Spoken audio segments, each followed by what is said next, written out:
什么是肌少症呢？肌少症跟骨质疏松一样，是中老年人衰弱的危险因子，更是老年失能的凶手之一。以目前国际上的定义来讲，比较通用的定义，肌少症指的就是随着年纪的增大，那我们肌肉的质量开始减少，那它会合并肌力的下降，或者是体能的表现开始变差，这个样的表现我们就称为肌少症。因为当你开始肌肉质量下降、肌力减少或体能表现变差，那你可能行动力就会受到影响。所以随着肌肉的减少之外，骨质的状况可能也会变差。那接下来就有可能行动力变差、卧床、失能。那出现这些问题的时候，相对应的，那你一些代谢性的疾病也会开始增加。所以一般来说，肌少症大概可能会跟代谢性的疾病有相关。那如果你又合并肥胖的问题，那对心血管的负担又会更大一点。那心血管疾病也会有相关。大概目前大家会用简单的方式来做检测啦，一般是用小腿的方式来做检测。那如果你明显感觉自己行动力开始有下降的时候，那还是建议初步还是必须要先找医师评估，看看是不是因为疾病的原因导致体能肌肉力量的下降。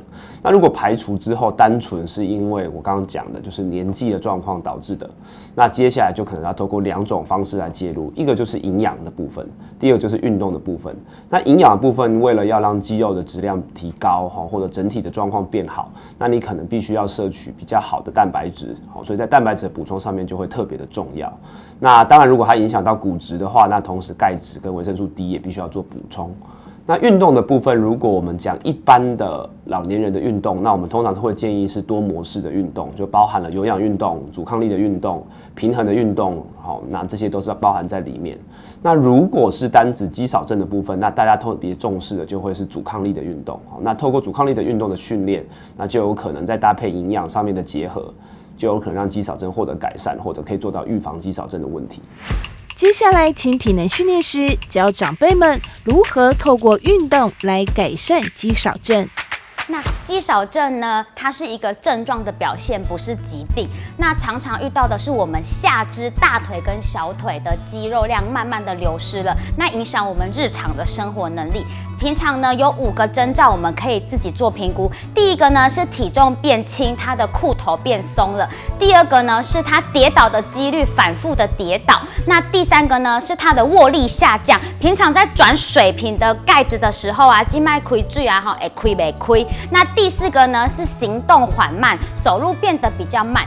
第5个呢是行动比较吃力，从坐到站的时候，现在呢可能要扶东西才能站起来。如果有以上5个症状的话，那我们可能就有肌少症的风险。第一个呢是用双手的虎口，那握在我们小腿的地方。如果呢你还有很大的空隙，代表你有肌少症的危险。那第2个呢是我们有一个握力器，你可以去做握力的检测。那男生呢小于26公斤，女生小于18公斤，你就有肌少症的风险。那第3个呢是我们会做椅子的作战，2只手放在胸前，那坐在约43公分高的椅子，坐到椅子上，慢慢站起来，连续5下，你要小于12秒钟。如果你大于12秒钟呢，可能就有我们肌少症的风险。那以上3个呢是自我检测的方式。如果你有这以上3个风险，我们可以进一步到医院里面做仪器的检查，进一步的评估是否有肌少症。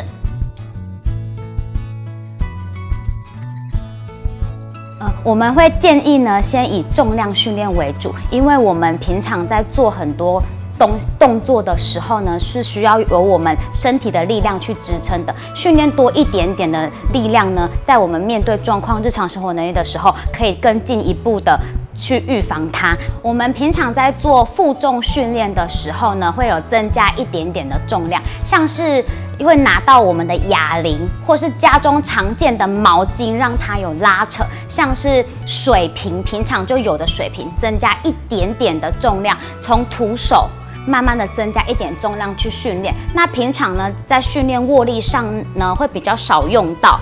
就是负重，我们会看到手，注意看到我们的手，如果有抓握的时候，握起来、合起来，就是我们一个握力。那在做训练其他地方，负重训练会增加一点点的阻力的器材，让我们训练更加倍。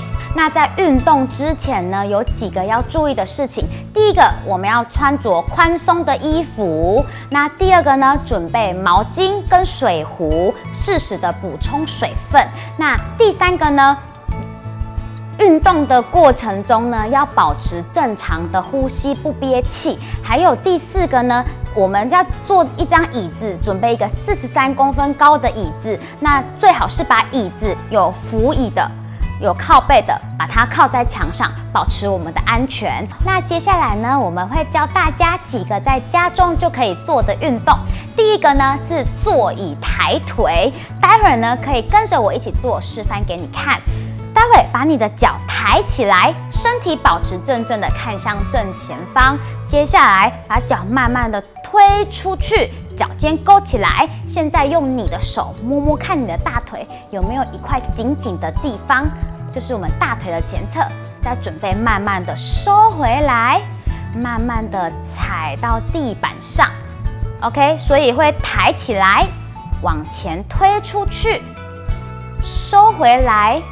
慢慢的踩地板，每一次的动作我们可以做8到12下。那每天呢可以做3组来训练我们的肌力，这就是我们第一个动作。那接下来呢，我们要教大家的是扶椅深蹲。首先呢，你要准备一张椅子，那还有你的人。待会呢，帮我双脚踩在地板，稳稳的踩着，双手扶在椅子上。那脚尖、膝盖朝向同一个方向，站好站正。待会屁股往后推，想象后面有一张椅子，慢慢的往后坐，膝盖微微的弯曲，地上踩一张纸，想办法要把它往外撕开，双手扶着，慢慢的站起来。过程中保持正常呼吸，屁股慢慢的往后坐，想象一张纸，把它撕开，往后坐。稳稳的站起来，一样每个动作可以保持8到12下。那你如果停到一个地方，你觉得膝盖有点不舒服，那停在一个疼痛不疼痛的角度就可以了，慢慢站起来。停在一个不疼痛的角度，慢慢站起来。好，接下来呢，我们要做靠墙深蹲的动作，在家里找一面墙，那我会做示范给大家看。待会呢，双人先靠在墙上，往前踩一步，跟墙面有一点点的距离，双手扶在墙上，慢慢的屁股往后坐，靠在椅子上面，把背部贴紧 ，OK， 身体慢慢的往下坐，停在一个酸酸紧紧的地方，摸看看自己的大腿会用力，一样脚尖、膝盖朝向同一个方向，地上有一个报纸，要把它撕开的感觉，用到大腿的力量。那我们平常呢，可以数10到12秒的时间，停着，头朝向正前方。现在可以去感受一下自己肚子，要持续的保持用力，巴肚奶了，巴肚皮安安。OK， 屁股呢会觉得紧紧的，大腿呢现在会觉得酸酸的。OK， 好，要准备慢慢的站起来咯。站起来的时候注意，先帮我把2只手靠在墙上，脚慢慢往后一步，身体往前，慢慢站起来，回到中间的位置，这样站起来比较安全。以上呢就是靠墙深蹲的动作。好，接下来呢会教大家核心肌群的动作。那为什么核心肌群很重要呢？平常呢我们在做身体向前倾、向后倒、左倒、右倒的时候呢，都会用到我们的核心的肌群。如果你的核心、你的肚子没有力量的时候呢，可能呢我们会有腰酸背痛的问题。OK， 那要准备开始之前呢，待会会有躺在我们床上的一个动作。那在选择的时候有一个很重要的，如果你家里的床很软，坐上去会醒了的那种就不行。可是你的床如果有点弹簧床硬硬的，那我们就可以在床上做训练。OK， 准备开始咯。待会呢，帮我把脚稳稳的踩着，慢慢的躺下来。好，脚踩好踩稳，肚子收好，背贴紧贴在地上，双手放在地上。待会吐气的时候，把身体往上推，推到最高。好，再慢慢的收回来。再一次哦，待会吐气的慢慢的往上推高，推到最高。这时候你的肚子、你的屁股的地方都会用到力量，再慢慢的收回来。过程中保持正常呼吸，不憋气。好，来慢慢收回来。接下来呢，是我们4足跪姿的动作。那待会呢，我们会跪在地上，所以呢，你如果有膝盖不舒服的人，可以拿一个毛巾垫在我们的膝盖上面。那准备跟大家讲动作哦。好，待会膝盖跪在地上之后，2只手慢慢的往前爬。好，接下来呢，你的肩膀跟你的手腕的地方成一直线。稳稳的停着 ，OK， 好，现在呢，看到呢会有呈现直线，脚呈现直线，稳稳的停着。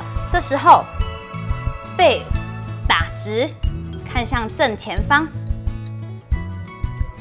好，稳定之后呢，你的双脚的膝盖可以慢慢的离开地板，稳稳的停着，再收回来。好，踩好之后，膝盖慢慢的离开地板，再慢慢的收回来。过程中保持稳定，不憋气。好，来慢慢收回来。好，再一次哦。好，慢慢放下来。好，慢慢的往上推。好，来慢慢收回来。再慢慢的爬回来，站起来休息。这就是我们4足跪姿训练我们肚子力量的动作。接下来呢，我们会做有氧运动。那有氧运动呢，我们在做的时候会有一点喘喘的，还可以讲话。那是会做持续性大关节的活动。那待会呢，我会示范给大家看，大家可以跟着我一起做哦。在做有氧运动的时候，是每天都可以进行的。那待会会有2个动作，第一个动作是加上前面的抓握，手打开合起来抓握的动作。第2个动作是拍手，手拍手，手部的动作。OK， 脚的动作呢，原地踏步，右脚左脚往上抬，右脚左脚，右脚左脚。待会我会数1、2、3、4、5、6、7、8，加上手部的动作，1、2、3、4、5、6、7、8，2、2、3、4、5、6、7、8，可以持续跟着我一起做。脚慢慢的抬高，3、2、3、4、5、6、7、8，4、2、3、4、5、6。第2个动作拍手，1、2、3、4、5、6、7、8，2、2、3、4、5、6、7、8，3、2、3、4、5、6、7、8，4、2、3、4、5、6、7、8。那回来中间原地踏步，可以再增加其他的动作，增加我们的难度。OK， 如果你觉得做比较简单，我们可以慢慢的站起来。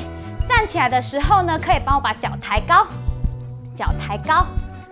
要记得哦，如果危险的时候，旁边记得拿一张椅子扶着，加上刚刚的动作，手抓握，可以数8拍，也可以数数字，数到100、50都可以，慢慢的增加我们的难度。可以了，再慢慢的加快。想要预防或改善肌少症，建议长辈们以重训搭配有氧的运动，每天固定且持续的进行。一旦适应了，也可以透过器材来增加运动的强度及效果。好，那接下来呢，会跟大家介绍几个器材，是我们可以平常到运动用品店或是药局就可以购买到的。第一个呢是家里常常见到的毛巾，那毛巾可以做什么动作呢？可以拉在手的正前方，向外拉扯，背部挺直，持续用力。这时候呢，你会有感觉到酸酸紧紧的感觉。OK， 接下来呢，手可以慢慢的往上举，慢慢的收回来，一样跟刚刚一样，可以做8到12下，也可以往前推，收回来，手一样持续的向外拉扯，会感觉到用力紧紧的。这个是第一个可以做的动作，还有我们可以使用到的器材就是我们的毛巾。OK， 第二个呢是我们的哑铃。哑铃呢，它会有一点重量。那一开始呢，我们可以选择1公斤的哑铃来做训练。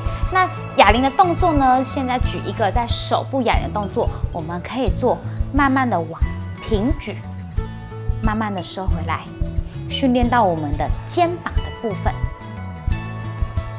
保持8到12下，慢慢做，保持正常呼吸，有往旁边就有往前面，可以训练到我们的上肢的肌力。OK， 是我们的哑铃的部分。那接下来呢是轻巧方便，很携带，它有一点点弹性的弹力带，它的可以有拉长的、拉短的，就可以调整我们的强度。在居家训练的时候是一个很好用的器材，我们可以做很多像是向外拉扯的动作，向外拉扯动作，在手部的动作，就是我们的弹力带。它现在购买都很方便，大家可以在家中准备到我们的弹力带。那第4个呢，在药局啊，或是在一些运动用品店也买得到，它是一个沙袋。那我们刚刚有教到一些脚步的动作，那你要怎么增加它的强度呢？那这个就是一个负重的器材，一样往脚抬起来，往前推出去，收回来，再慢慢的放下来，增加一个1公斤的重量，就是我们的负重训练，再慢慢的增加强度。今天介绍的4样器材呢，是大家在居家训练的时候都可以做使用的。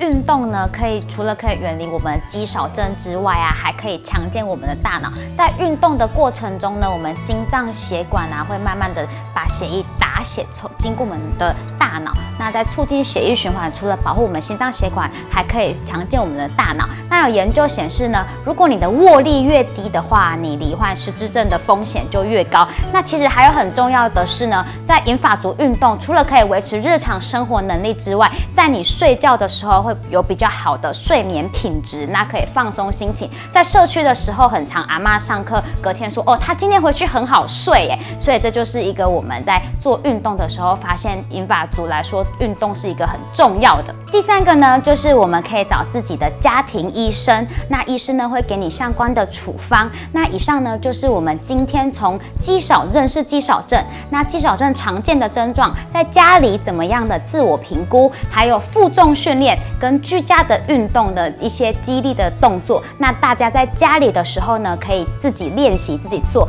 一起存健康的股本。